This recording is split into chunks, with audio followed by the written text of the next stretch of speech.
Railway line પાસે તાર ફેન્સિંગથી ખેડૂતોના રસ્તા બંધ, યોગ્ય અવરજવરની સુવિધા આપવા માંગ.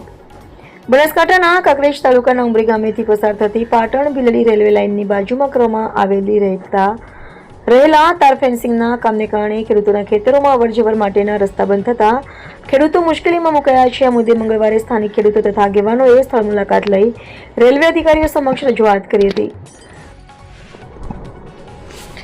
મળતી માહિતી મુજબ વર્ષ 2012માં રેલવે વિભાગ દ્વારા જમીન સંપાદન કરવામાં આવ્યું હતું અને વર્ષ 2016 દરમિયાન રેલવે લાઇનનું કામ શરૂ થતાં ખેડૂતોની અવરજવર માટે નાળાની વ્યવસ્થા કરવામાં આવી હતી.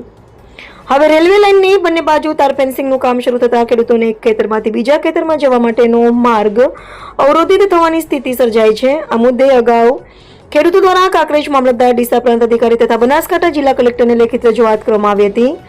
ત્યારબાદ તારીખ 14 જુલાઈએ કાંકરેજ તાલુકા વિકાસ અધિકારી નરેશભાઈ ચૌધરી, તાલુકા પંચાયત પ્રમુખ વેલસી પરમાર, તાલુકા પંચાયત અધ્યક્ષ કિતુભા વાઘેલા, દંડક હઠુભા ડાભી, ડેલિગેટ પૂનમસી ડાભી, યુવા અગ્રણી રઘુભા વાઘેલા, ઉમરી ગ્રામ પંચાયતના સરપંચો, સભ્યો તથા આશરે 60 જેટલા ખેડૂતો સ્થળ પર પહોંચ્યા હતા. તેમણે કામગીરી સંભાળતા સુપરવાઇઝરને રૂબરૂ મળી ખેડૂતોને અવરજવર માટે પૂરતી વ્યવસ્થા અને રસ્તો ઉપલબ્ધ કરાવવા રજૂઆત કરી હતી.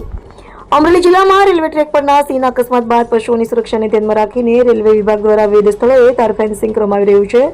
જોકે ઉમરીના ખેડૂતોનું કહેવું છે કે સુરક્ષા સાથે ખેડૂતોના હિતને પણ ધ્યાનમાં રાખી ખેતરો તથા રહેણાંક વિસ્તારો વચ્ચે અવરજવર માટે કાયમી રસ્તાની વ્યવસ્થા કરવામાં આવે. ખેડૂતોએ જિલ્લા કલેક્ટર, પાટણના સાંસદ તથા રેલવે વિભાગને આ પ્રશ્નો વહેલી તકે ઉકેલ લાવી ખેડૂતોને ન્યાય આપવા માંગ કરી છે. ઉમરી ગામના ખેડૂતોની રજૂઆતને ધ્યાનમાં લઈ અને અમે તાલુકા પંચાયતના સદસ્યોની બોડી તથા ટીડીઓ સાહેબે ખેડૂતોની મુલાકાત કરેલી ઉમરી ગામે અને ત્યાં જાણવા મળેલું કે 2012માં જે સમયે જમીન સંપાદન થયેલી અને 2016માં રેલવેનું કામ થયેલું.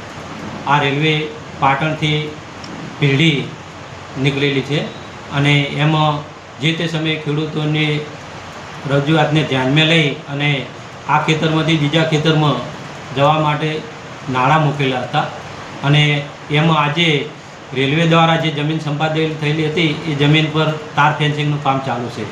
તો ખેડૂતોની એવી રજૂઆત છે કે એક ખેતરના 2 ભાગ થયેલા છે તો બીજી સાઈડ જવા માટે જે તાર ફેન્સિંગના કારણે તે પોતાના ખેતરમાં જઈ શકતા નથી.